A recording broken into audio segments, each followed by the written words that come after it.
to once and for all prove whether the Earth is flat or not. I'll explain it all. Coming up.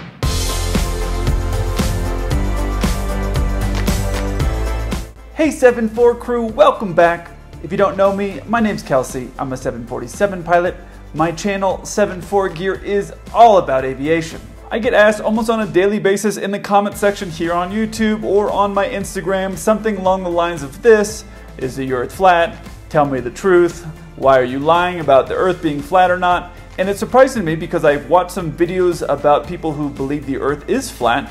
I have some time sometimes on these 15-hour flights during my rest period. I watch a lot of stuff on YouTube or Netflix. Anyway, I watch a lot of that stuff, and I found it interesting to find out that there were some famous and very wealthy people who believed that the Earth was flat. At one time, Shaq, as you guys all know, thought that the Earth was flat, and then he said it was a joke. I don't know. Kyrie Irving apparently is somebody that believes that the Earth is flat. I don't know if it's an NBA thing. Either way, I get asked about it all the time, and I thought, you know what? Let's talk about this. The Flat Earth Army, or the people who believe that the Earth is flat, believe that this is what the Earth looks like. This is the map that they use. I've been shown it by several different people, and this is what it shows in the documentaries as what the Earth looks like. In these documentaries that I watched, I've seen several different strategies from them to try to prove how and why the Earth is flat, and with lasers and all kinds of different things. Nothing that really made a lot of sense to me, or no one like Neil deGrasse Tyson talking, explaining how it's possible. I haven't really seen anything, but I have a much simpler option. Now, I've met people that believe the Earth is flat. I was at somebody's house once, and this guy was hanging out, and the girl goes, "Hey, by the way, this guy believes the Earth is flat," and then just walked off. And I thought, well, this is going to be an interesting conversation, and I'm always interested to hear somebody, and I don't want to invalidate their opinion, but I'm always interested to hear why they think something is a certain way.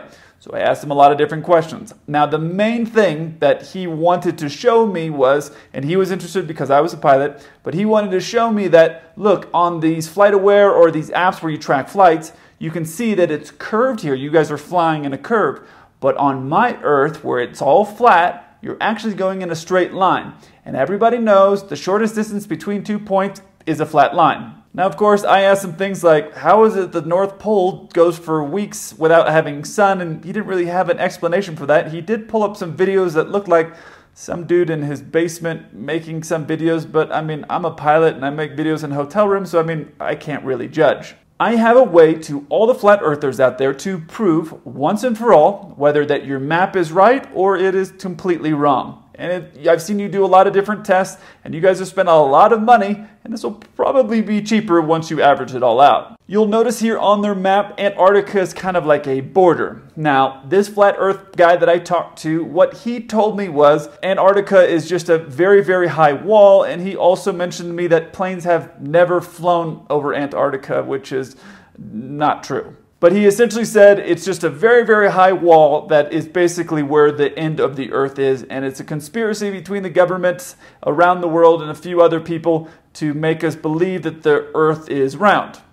So much makes sense to me now. Now, I was surprised when I saw some of these flat Earth conventions that they have. There are hundreds of people there, and there seem like some pretty wealthy and intelligent people. And I'm always happy to be proven wrong, and I'm the type of guy that I like to be proven something before I believe it. So I'm going to give you all an option to prove whether your Earth is exactly like you describe it or not. Very simple. Before I explain to you how this theory can be verified or not, I want to explain two things about aviation. One, pilots take safety very, very seriously. There is something on our aircraft that will alert us if we are going to hit a mountain. It's a ground proximity warning system, which means if we're in a plane and we're flying towards a mountain or a wall or something like that that's going to cause us to crash, our system will tell us, hey, you're about to hit something.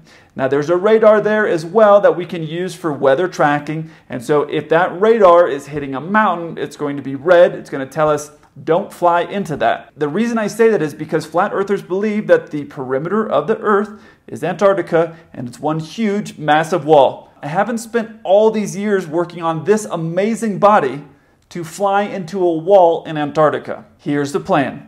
At my airline, we have mostly cargo aircraft, but we have several 747s that are in a passenger configuration, We have some that are more into a first class passenger configuration, meaning there's a lot more first class seats. And we have some that are just in a more coach configuration, meaning you can fit a lot more people in there. I put some stories up there on my Instagram, but usually when we're transporting people, it's usually the military or VIPs, so I'm not allowed to show very much of what and who I'm transporting. But I thought, all right, let's get a bunch of flat earthers together that you get at your conventions. You can sell some tickets. Hey, you can even make some profit on it. It doesn't really matter to me, but you can charter this aircraft and go anywhere you want to go. If you choose my airline to charter the 747 from, I will volunteer to fly that aircraft, and we can all be Christopher Columbus for a few days. I've even come up with a basic flight plan of where to go so you can prove or disprove your theory. We'll start off here in Miami, and we'll fly down to Buenos Aires, Argentina. Obviously, this will have to happen when COVID is all done, but that gives you some time to plan and sell tickets. Now, we'll get down there. It's roughly like an 8 or 9 hour flight, just depending on weather and things like that. We'll get down there, and we could take a day or two of a vacation down there in Buenos Aires. It's a pretty cool city. I've been there a bunch, and you can explore the city, and then we'll go from Buenos Aires down to Melbourne, Australia. Now, as many of the Flat Earth Army people know, there are things like FlightAware where you can track a flight. You'll have the flight number, the tail number, and all those types of things. So the people who aren't on the flight will be able to track the flight and see where it's going.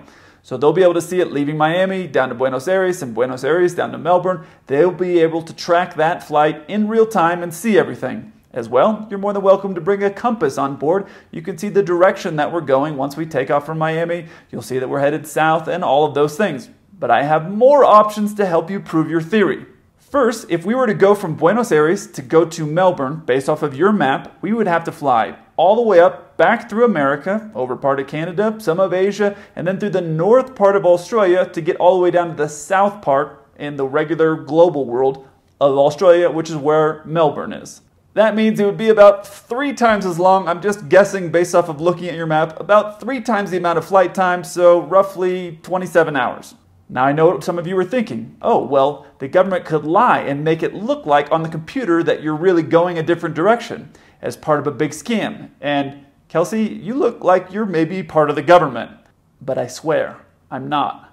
So here's what I would do if I were you to help further prove your point of the direction of flight that we're going. Have some of your people that are in Argentina, have them go and see the direction that the plane goes once we take off.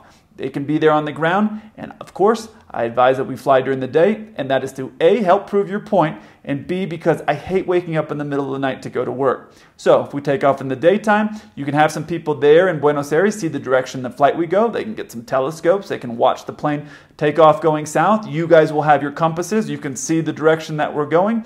And if you put some people down further down on the bottom towards Patagonia, there in Argentina, then you can have some people there see the direction that the plane is going. And they'll be able to track that we are indeed headed south. Now, the only people even further south, like Antarctica, are probably going to be scientists, and I'm guessing none of them believe the Earth is flat, so they're probably not going to want to help you, but that's okay. Because what you can also do is put some people on the north side of Australia to see where we come from. So if you have people that are very far north of Melbourne, you can have them track and look up the sky and see if a plane is coming that way, as well as some people that are in Melbourne or south there in Australia to look to see the direction of flight of where we're coming from. So you will have the compasses for the people on the plane. You'll have some people on the ground seeing the direction of flight you're going, and you can see where we take off in Argentina. We would have to fly all the way over the top to the other end of the Earth, which would be way outside the flight range of a 747. But as I'm planning it, we're going to go off the side of Antarctica, down and around the other side, and we'll end up in Melbourne. Now, I have met some flight attendants who think the Earth is flat, which is a little surprising to me, but okay.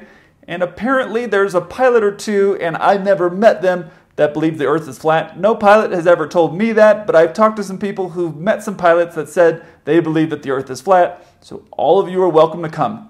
Not fly the plane, but you're welcome to come as a passenger. Once we get into Melbourne, Australia, I suggest we have a couple days there. It's a really cool city. I have some few friends that are Aussies that are out there. Happy to go have some beers with them. And then we'll go from Melbourne out to LA.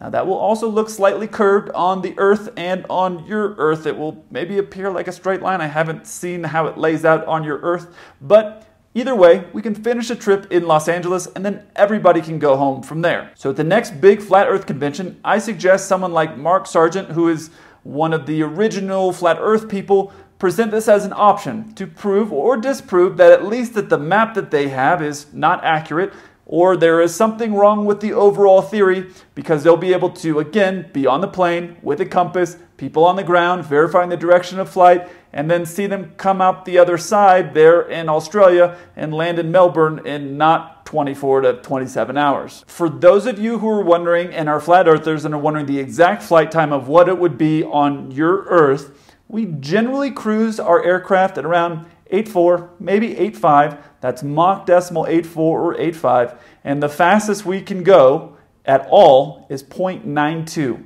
So that's the fastest the plane can go, and that's not even at the altitudes that you're going to want to fly at, but that's the fastest the plane can go. So it's not a supersonic aircraft. It does not go any faster than that. So there, with those numbers, you can plan off of whatever the nautical mile distance is off of your Earth. You can see how long that flight would be, and then you'll see how long it is when you're on our aircraft flying over there. Please post this on any Flat Earth page. I would love to have you guys on the aircraft. We have a nice locked door that you'll have to stay behind. I want to fly the plane! A lot of times I've talked about when people are boarding, I usually stand on the stairs to go up into the upper deck. I usually stand there and say hi to people, whether it's VIP people or military people. I usually stand there. I don't know, I just like to see who's coming on board the aircraft. So if you end up chartering with us and my airline lets me fly that aircraft, then you'll see me and we'll do the whole trip together. If you want to see something as fictional as an Earth being flat, you're going to want to check out this movie that Hollywood put out right here. And if you want to see some actual footage of planes taking off and having problems and me explaining it, you're going to want to check out this series up here. I look forward to hearing from you. Until then, keep the blue side up.